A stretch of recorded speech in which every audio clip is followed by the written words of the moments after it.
में आने वाला एक नया ट्विस्ट। अब अनुपमा को आद्या की दी हुई चिट्ठी मिल जाती है, पर वह उस पे कुछ नहीं पढ़ पाती है। उसके वजह से वह चिट्ठी वो वहीं पे धर देती है। तभी अनुपमा के पास अनुज आ जाता है और वह उस चिट्ठी को देख के बहुत ज्यादा चौंक जाता है और अनुपमा से यह पूछता है कि अनुपमा ये चिट्ठी तुम्हारे पास कहाँ से आई। तभी अनुपमा उसे यह बताती है कि यह चिट्ठी उसी डीन के घर से आई है, जिस डीन के घर पे से हमें कॉन्ट्रैक्ट मिलने वाला था। तभी अनुज उसे पढ़ने की कोशिश करता है और तभी वह बोलता है कि अनुपमा इसमें कुछ साफ नहीं दिखाई दे रहा है, शायद मैं कुछ करता हूँ जिससे पता चलेगा इसमें क्या लिखा है, शायद से उस डीन ने भेजा हो। तभी अनुपमा और अनुज उस चिट्ठी को साफ करके पढ़ने की कोशिश करते हैं और अनुज जो पढ़ता है उसे पढ़ के उसके पैरों तले जमीन निकल जाती है और उसे यह कहता है कि अनुपमा ये शायद से हमारी आद्या ने लिखा है, क्योंकि हैंड राइटिंग उसी की है। कुछ ढंग से समझ तो नहीं आ रहा है, पर मैंने आज उस शायद से उनके घर पे आद्या की वही ड्राइंग देखी थी जब हम आद्या को अडॉप्ट करने जा रहे थे। तभी अनुपमा यह सोचने लगती है शायद वहाँ पे आद्या होगी और वह काफी ज्यादा सोचने लगती है और वह यही सोचती है कि मतलब कि उस कमरे में हमारी आद्या थी, जिस कमरे में उन्होंने मुझे जाने नहीं दिया और उन्हें पता चल गया था कि आद्या के हम पेरेंट्स हैं और इसीलिए उन्होंने कॉन्ट्रैक्ट कैंसिल कर दिया। अगर वह हमसे कॉन्ट्रैक्ट रखते तो हम आज नहीं तो कल आद्या को देख ही लेते और इसका मतलब होता है आद्या ने यह चिट्ठी भेजी है तो आद्या ने हमें देख भी लिया होगा।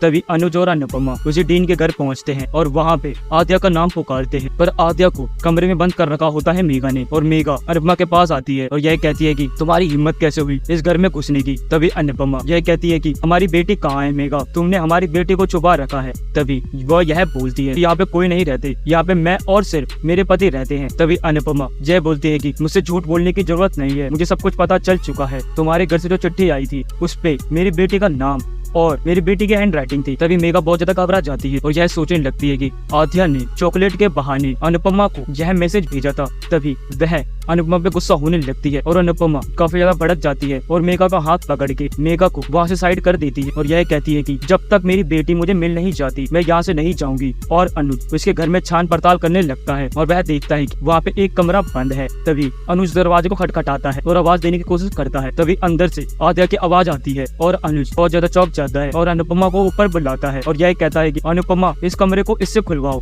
हो ना हो इसके पीछे हमारी आद्या है, क्योंकि मुझे इस कमरे से आवाज भी आई। तभी मेघा उस कमरे को खोलने से साफ इनकार कर देती है और यह कहती है कि इस कमरे के पीछे कोई भी नहीं है, तुम यहाँ से चले जाओ। तभी अनुज यह कहता है मैं यहाँ से कहीं नहीं जाऊँ और उस दरवाजे को तोड़ने की कोशिश में लग जाता है और काफी ज्यादा कोशिश करने के बाद उस दरवाजे को तोड़ भी देता है और वहाँ पे आद्या को देख के बहुत ज्यादा चौंक जाता है कि आद्या को उन्होंने इतना ज्यादा टॉर्चर कर रखा है कि आद्या अब ढंग से किसी से बोलना भी नहीं चाहती है और वह आद्या को अपने गले लगा लेता है और आद्या से यह कहता है कि आद्या मैं आ चुका हूँ। तभी आद्या अनुपमा और अनुज को देख बहुत ज्यादा खुश हो जाती और अनुज से यह कहती है बॉस आपने अपनी ये हालत कैसे कर ली। तभी अनुज यह कहता है कि मैं बेटी आपको सब कुछ बताऊं, पर आप अब हमारे साथ चलो। और आद्या अनुज और अनुपमा के साथ चलने को रेडी हो जाती है। जी हाँ दोस्तों, अब क्या होगा आने वाले एपिसोड में, क्या मेघा रोक लेगी आद्या को? आप अपनी कमेंट बॉक्स में राय हमें जरूर बताएं। अगर आपको यह वीडियो पसंद आई है तो आप इस वीडियो को लाइक करें, हमारे चैनल को सब्सक्राइब करना ना भूलें। मिलते हैं आपसे अगली वीडियो में, जब तक के लिए जय श्री राम।